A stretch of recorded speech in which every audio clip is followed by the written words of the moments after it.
Loan apply చేసినప్పుడు approve అవుతుందా లేదా అని ఒక్కటే టెన్షన్ కదండి. ఆ ప్రాసెస్ అంటా చూస్తే అబ్బా చాలా కష్టంగా అనిపిస్తుంది. కానీ నిజం చెప్పాలంటే కొన్ని ముఖ్యమైన విషయాలు గనక మనం తెలుసుకుంటే అంతా చాలా సింపుల్ అయిపోతుంది. సో ఈరోజు మనం లోన్ ఎలిజిబిలిటీ అంటే ఏంటి, దాని రూల్స్ ఏంటి, ఇంకా లోన్ ఈజీగా అప్రూవ్ అవ్వాలంటే ఏం చెయ్యాలో వివరంగా తెలుసుకుందాం. సరే మరి మొదలు పెడదాం. మనలో చాలా మందికి మొదటగా వచ్చే ప్రశ్న ఇదే. అసలొక లోన్ అప్రూవ్ అవ్వాలంటే ఏం కావాలి? అది పర్సనల్ లోనైనా, హోమ్ లోనైనా, లేదంటే బిజినెస్ లోనైనా. బ్యాంకులో మన అప్లికేషన్లో కరెక్ట్గా ఏం వెతుకుతాయి? వాళ్ళని ఓకే అనిపించడానికి మన దగ్గర ఏముండాలి? రండి ఈ ప్రశ్నలకి సమాధానాలు వెతుకుదాం. ఈరోజు మనం ఒక 4 ముఖ్యమైన విషయాల గురించి మాట్లాడుకుందాం. ఫస్ట్, లోన్ అప్రూవల్ ప్రాసెస్ను ఒక గేమ్ లాగా చూద్దాం. దాని రూల్స్ ఏంటో అర్థం చేసుకుందాం. ఆ తర్వాత పర్సనల్, హోమ్, బిజినెస్ ఈ 3 రకాల లోన్ల మధ్య ఉన్న తేడాలేంటో చూద్దాం.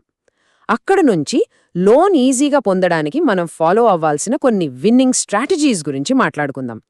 ఫైనల్గా ఈ ప్రాసెస్ను ఇంకా సింపుల్ చేసే ఒక సొల్యూషన్ గురించి కూడా తెలుసుకుందాం.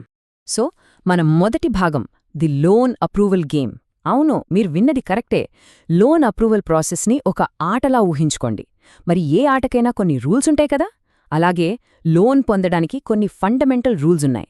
ఆ రూల్స్ ఏంటో ఇప్పుడు చూద్దాం. మరి ఈ ఆటకి రూల్ బుక్ ఏంటి? అదే లోన్ ఎలిజిబిలిటీ.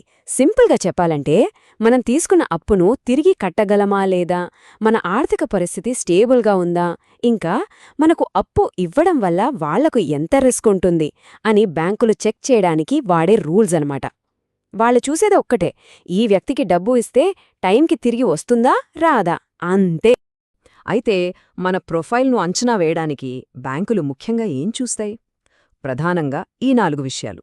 ఫస్ట్ది మన ఆదాయం, ఉద్యోగం, అంటే లోన్ తిరిగి కట్టడానికి సరిపడా సంపాదన ఉందా లేదా అని. ఇక రెండోది, ఇది చాలా చాలా important, credit history and score, అంటే ఇంతకుముందు అప్పులు ఎలా తీర్చారు అనేది ఇక్కడ తెలిసిపోతుంది. మూడోది, వయస్సు, ఎక్కడ నివసిస్తున్నారు అనేది మన స్థిరత్వాన్ని చూపిస్తుంది. ఇక చివరగా ఏ టైప్ లోన్ అడుగుతున్నారు, ఎంత అమౌంట్ అడుగుతున్నారు అనేది కూడా చూస్తారు. ఈ 4 కలిపితేనే వాళ్లకు మన ఫైనాన్షియల్ పిక్చర్ క్లియర్గా కనిపిస్తుంది. ఓకే, ఇప్పుడు మన రెండో విభాగానికి వచ్చేద్దాం. ఈ లోన్ ఎలిజిబిలిటీ రూల్స్ అనేవి అన్ని లోన్లకి ఒకేలా ఉండవు. ఇక్కడే ఓ చిన్న ట్విస్ట్ ఉంది. పర్సనల్ లోన్కు కొన్ని రూల్స్ ఉంటే, హోమ్ లోన్కు మరికొన్ని ఉంటాయి.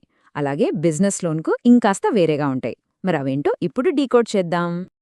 ఈ టేబుల్ చూస్తే మనకు తేడాలు చాలా క్లియర్గా అర్థమైపోతాయి. చూడండి, పర్సనల్ లోన్ కోసం మెయిన్గా చూసేది మన వ్యక్తిగత ఆదాయం. సాధారణంగా నెలకు కనీసం ఓ 20-25 వేలైనా ఉండాలి. అదే హోమ్ లోన్ విషయానికొస్తే మనం కొనే ప్రాపర్టీనే కొలేటరల్గా ఉంటుంది కాబట్టి మన రీపేమెంట్ కెపాసిటీ మీద ఎక్కువ ఫోకస్ పెడతారు. ఇక బిజినెస్ లోన్ల సంగతి చూస్తే బిజినెస్ ఎంత హెల్దీగా నడుస్తోందో చూస్తారు. అంటే కంపెనీ కనీసం 1-2 సంవత్సరాల నుంచి నడుస్తూ మంచి టర్నోవర్, లాభాలు చూపిస్తూ ఉండాలన్నమాట. ఇప్పటిదాకా మనం బ్యాంకుల సైడ్ నుంచి ఆలోచించాం. ఇప్పుడు గేమ్ని మన వైపు తిప్పుకుందాం.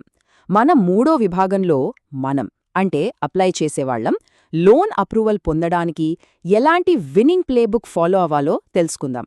అప్లికేషన్ను రిజెక్ట్ చేయలేని విధంగా ఎలా మార్చాలో చూద్దాం. మన విన్నింగ్ ప్లేబుక్లో అత్యంత ముఖ్యమైన మ్యాజిక్ నంబర్ ఇది, 750+. ఇది మన క్రెడిట్ స్కోర్. లోన్ కోసం అప్లై చేసే ఎవ్వరైనా సరే ఈ స్కోర్ను టార్గెట్గా పెట్టుకోవాలి.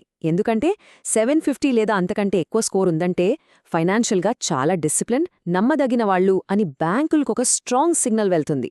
ఇది లోన్ అప్రూవల్ ఛాన్స్లను అమ్మాంతం పెంచేస్తుంది. ఈ విన్నింగ్ స్ట్రాటజీలో 4 సింపుల్ స్టెప్స్ ఉన్నాయి. 1, మన క్రెడిట్ స్కోర్ను ఎప్పుడూ 750కి పైగా మెయింటైన్ చేయాలి. అంటే ఈఎంఐలు, క్రెడిట్ కార్డు బిల్లులు టైంకు కట్టేయాలి. 2, మన ఇన్కమ్కు సంబంధించిన అన్ని డాక్యుమెంట్లు రెడీగా పెట్టుకోవాలి. 3, చాలామంది చేసే పొరపాటు ఒకేసారి చాలా లోన్లకు అప్లై చేయడం. అలా అస్సలు చెయ్యొద్దు. వీలైతే పాత అప్పులు ఏమైనా ఉంటే తగ్గించుకోవాలి. ఫైనల్గా మనం ఎంత తిరిగి కట్టగలమో చూసుకుని అంతే అమౌంట్ లోన్ అడగాలి. అనవసరంగా ఎక్కువ అడగకూడదు. ఇక మన చివరి విభాగానికి వద్దాం. ఈ మొత్తం లోన్ ప్రాసెస్ను ఇంకాస్త ఈజీ చేయడానికి మనకు అందుబాటులో ఉన్న ఒక సొల్యూషన్ గురించి ఈ సోర్స్ ఏం చెబుతుందో ఇప్పుడు చూద్దాం. ఈ సొల్యూషన్ యొక్క మెయిన్ గోల్ ఏంటంటే ఈ ప్రాసెస్ను సింపుల్ చేయడం. అదెలాగంటే మన ప్రొఫైల్కు ఏ బ్యాంకులో లోన్ వచ్చే ఛాన్స్ ఉందో ముందుగానే చెక్ చేయడం, మనకు ఏ లోన్ బెస్ట్ ఆప్షను సజెస్ట్ చేయడం, అవసరమైన పేపర్ వర్క్ అంతా వాళ్లే చూసుకోవడం, ఇంకా లోన్ త్వరగా స్మూత్గా అప్రూవ్ అయ్యేలా చూడటం. బేసిక్గా చెప్పాలంటే ఈ మొత్తం ప్రాసెస్లో మనకొక గైడ్లా హెల్ప్ చేస్తారన్నమాట. సో మొత్తంగా మనం నేర్చుకున్నది ఏంటి? లోన్ ఎలిజిబిలిటీ రూల్స్ని సరిగ్గా అర్థం చేసుకుంటే ఈ ప్రాసెస్ మనకొక పెద్ద అడ్డంకిలా కాకుండా ఒక క్లియర్ రోడ్లా కనిపిస్తోంది. సరైన సమాచారం, కొద్దిపాటి ప్రిపరేషన్ ఉంటే చాలు, లోన్ పొందడం పెద్ద కష్టమేమీ కాదు. మరి ఈరోజు మనం నేర్చుకున్న ఈ విన్నింగ్ ప్లేబుక్తో మన నెక్స్ట్ ఫైనాన్షియల్ గోల్, అది ఇల్లు కొనడమా, కారు కొనడమా, లేదంటే వ్యాపారం మొదలుపెట్టడమా, దాన్ని చేరుకోవడానికి మన ప్లానింగ్ ఎలా మారబోతోంది, ఈ కొత్త అవగాహన మన ఆర్థిక నిర్ణయాలను ఎలా మార్చబోతోందో ఒక్కసారి ఆలోచించండి.